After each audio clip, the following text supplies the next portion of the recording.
Well, I've always believed in God. I suppose I find it very hard to see why this world could have come about by chance. I mean, there's too much that happens in terms of particularly relationships with other people, but I think for other people it's different things, but for me it's the way human beings relate and so on. I just don't think that can have come about by chance. There had to be something behind that.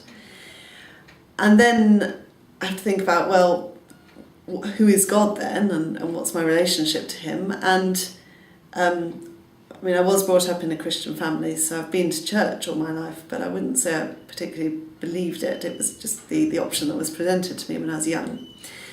But I think since then I've realised that other faiths are about, well, so first another thing is that I think God would reveal himself to us. So if there is a God, that's the most important thing, and he's going to reveal himself to us somehow.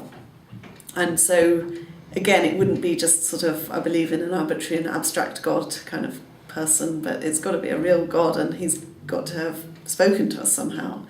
So that sort of restricts it to one of the major religions. And then Christianity is fundamentally different to other major religions because it's about a person, it's about Christ and about our salvation through him. And again, we can think about other religions where it's about doing good things and so on, but you can never do enough good things, and Christianity teaches us that. And actually I can see fundamentally that to be true. I think there's huge amounts of evidence for things like the resurrection, some of the fundamental beliefs we have. The Bible is an amazing book that speaks truths into parts of our lives that, again, we haven't thought about before. And I meet other Christians and they're amazing people. And also you see the evidence of how people change when they've been Christians for a few years as well.